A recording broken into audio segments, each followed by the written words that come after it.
So welcome to District 4. We are to the point with information and news.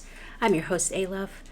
We are talking financial literacy, and we're going to talk about it in a modern day form because a lot of the concepts from before have changed. Our times have changed, so we have changed. Also, before I get started, I want to make sure I thank everybody that just followed us right over to this channel. I want to thank those of you that are members. We can't have memberships at this time, but we definitely appreciate any of the thanks that you guys give, because you started giving that already, and just supporting us and being with us. And I will never not say that, because I am very appreciative, especially considering what happened. So I just want to say thank you for that. So the modern day scenario, when you back in the day could keep a job for 30 years. I mean, you literally could work at the same job out of high school or out of college and literally stay there until you retire. So these scenarios are getting more and more difficult, and they don't really exist present day. And I'll give you some stats to just give you some understanding of how things have changed, because a lot of people don't notice that. A lot of times companies don't want people to stay that long. They either can't afford it, or they're trying to get cheaper labor. They want to preserve the people that are there long term. They're closing, they're shifting directions. There's a lot of things going on to justify these statistics, but I wanted to give you some so you can kind of understand what's happening modern day. So as of 2024, this is April 2024. In 2023, 254 people lost their jobs. To date, for this year of 2024, it's 7% of the people already. Now, we're only in April, according to the time of this video, early in the year. So it is 30% have changed jobs and careers. This was unheard of back in the day, that you would change a career, but the 30% of the people change their careers every 12 months. You're not even staying at your job an entire year for some reason. And then also we have a 10% increase in layoffs. In 2022, it was 17.6 million. In 2023, it was 19.8 million. And we haven't even gotten the stats from this year. We have already seen a major millions of people on an increase of being laid off. The Bureau of Labor Statistics data says 40% of Americans, 40%, have been fired from their career, fired from their job. And 23% of the people have been fired from a career and a job, or both, at least 3 or more times. So this is telling you that this is changing. Gone are the days where you can just be on a job. It is showing, realistically speaking, that the employers want the people gone for various reasons. And I might cover that in another video, because I want to make sure we actually realize the realization of what's actually happening. And I say this not to scare you or to, discourage you, but it is to give you a reality check for those people that are in those situations. Maybe you did lose your job. Maybe you got pushed out or fired or laid off and not called back, and you're forced to change not just your job, but also your career. So I'm going to give you some tips, because I like to do that. I like to make sure we're keeping up with the times. And that's what's happening now, going on in this modern day time after the pandemic. And I was the one, if you looked at my some of my earlier videos, when we were going through the pandemic, I was telling you we had repercussions from this, because everybody did the great, what was it called? The great, where everybody quit their jobs, the great quit. It was called something else, but I can't remember the name by now. But where everyone started quitting their jobs, leaving their jobs. And what ended up happening was you began to realize on both sides, from the employer and regular people, the people that were actually working there, the employees, that nothing's guaranteed. That there was a better way to do things. That you had more options so that you could spend time with your families. So that you could be in a work environment that you enjoy. And it made the playing field less stable for the people that had been at their jobs for way too long. And now they can't do anything else because that's all they know, right? And everybody else is moving fast.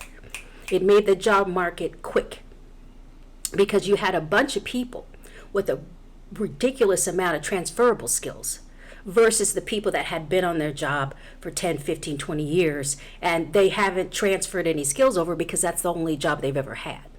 So it made it, when you go back into the job market, a little bit different, right? It made it so that there were almost a lot of mix between older people that had had careers, that had retired, that have had other jobs and transferred their skills over, versus a lot of these young people that were coming in and college degree in hand, but not a lot of know-how and experience on how to do these jobs. So it kind of confused everybody. And then you had people that were getting fired after having been on their job for 20 years or laid off, right? Or the option to quit. We all know the game, right? So you're getting all these people, they're back in the workforce. The question is, what do you do? Now you're on unemployment. And you have to really, at this point, the first thing you want to do, number one, you want to assess your skill level. Pull out all of your transferable skills because they're needed now. So it's different. Back then, it looked like you couldn't keep a job, right? Oh my God, you have, 80 different transferable skills. You've had 4 or 5 jobs in this period of time. That's gone now. Now you want to get the people with the transferable skills. And trust me, I know about this market and the resumes and everything that you send out to. You're picked up very quickly the more transferable skills you actually have. It's a lot faster for you. So get in there. Look at yourself. I don't care if you've been there 20 years and now you're laid off and you want to do something else, or you just got let go unexpectedly or expectedly. Sometimes people wait, right? Whatever the case may be, contract runs out. But you're back there. You're back in the market. You're just like, oh my God, I don't know what's going on now and I don't really even want to be here. So go check that. That's number one, assess. Go in, look at your transferable skills and rewrite your resume. Okay.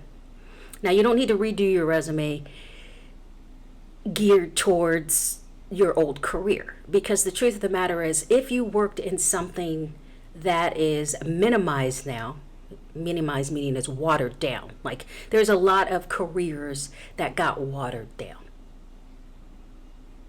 right? And you know which careers those are. When it started out, it was very exclusive. You got paid top dollar to do it. And, there were not a lot of outsiders. And then 20 years later, the pandemic hits, everybody reassesses their priorities, things adjust. And now your career is basically watered down. Watered down as if to say it's not going to be either as lucrative or as desired as before. The work environment has changed. A lot of it has gotten very cutthroat. Or, it's just changed where you just can't make the money you used to make. So how do you change that? So that's number one, to assess, pull out all of the transferable skills. The second part to that is you want to go in and make certain, very certain, of where you want to be. So if this is the time, surprisingly enough, to change careers. If you were doing one thing and you're really in real life just completely burnt out from that and you'd like to do something else, this is the time to do that. And I'll tell you how to do it as you continue to watch. But you can pull those out and just figure out, okay, where do I really want to be? And you have to do it in the period span of 5 years.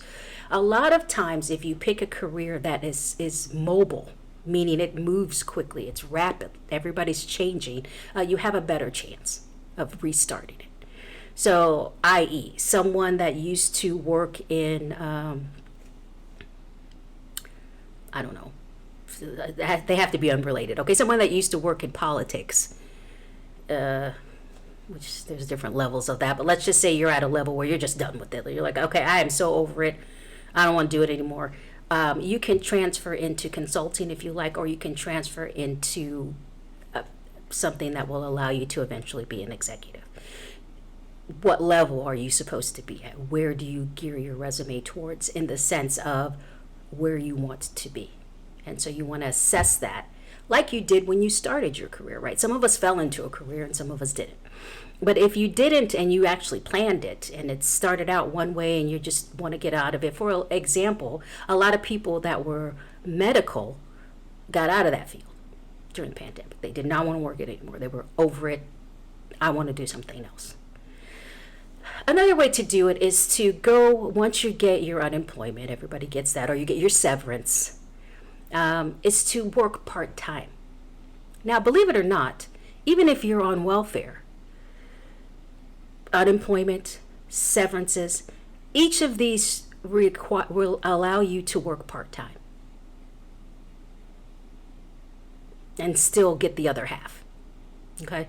Please go to your, if you're on welfare, go to the welfare workers. If you're on unemployment, go to the unemployment people. If you've gotten a severance, go ahead and figure out how much that's going to last you and how long and what happens if you cut it in half and all of these things.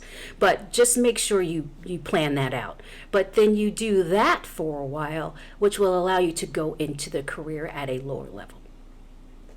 Now, this is going to be difficult because that meets with challenges. You're going to have those people that have been there longer that may note your history that might feel like you shouldn't be there.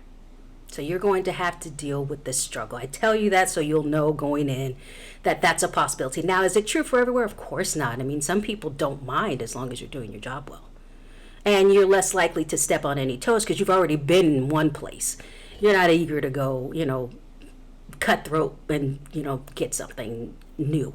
You're just going to learn and grow, and as if it develops on its own, it will. But you want to start there and just kind of do that and allow yourself to grow then. Another thing you want to do, especially financially, nowadays, you heard me say in the past, don't use cash, make sure you use this is almost the opposite now. You want to make sure you're using those rainy days. It's rainy. Okay, it's been rainy. We're having a tsunami at this point. So rainy day funds, when you have that cash that's stored, this is what you want to start using as reserves. Try, if you cannot, to go into your portfolio, which is almost impossible now. So what you do when you go into your portfolio, which makes more sense, is you go into it and you just sell certain stocks to get a lump sum. So you do not have to keep going in there. And this is what a lot of people did when they gutted their portfolios, or they began to gut their portfolios. They thought they were being smarter by hanging on to all of the stocks, but just dipping into them. And this proved in the long term, as we looked at it for the year 22 and 23, if you look at the numbers, they gutted your portfolio a lot faster. Rather than being smart, using one of the greatest examples there is, Warren Buffett, who sold. He didn't go in and gut his portfolio. He probably didn't even need to, but he did it. He went in and sold certain things that he could compromise or get rid of for the lump sum. And this is the ideology that probably keeps him at the top, right? Thinking of this type of nature. So I'm telling you the same thing. If it works for him, it makes sense for you, right? Especially because you have less money than he has. I mean, unless you're a billionaire that I don't know about, you probably have less. So you want to sell strategically, maybe one or two that you can compromise, that you'll get a lump sum from, and then work from there. That makes more sense now. Now, it's different from what I said before the pandemic and maybe even during the pandemic. Each time it changes because the world changes. And I want to make sure you're keeping and maintaining yourself financially, especially if you like and continue to be in the workforce, right? Is this a time, I always get this question, to start a business? It depends on what business you're starting.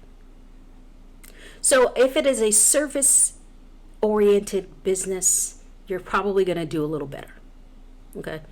But you do need to do something in the meantime, right? And you need to figure out how to save those pennies on marketing. This is where you're going to kill most of the money. you're going to have to pay for marketing. And I'm talking digital marketing. I'm talking a more advanced level of marketing than back in the old school days when we just did the mailers. Now, you can still do mailers, but they just cost more. You can still do emails, Guerrilla Mail, for example, but it costs now. Or you can still do,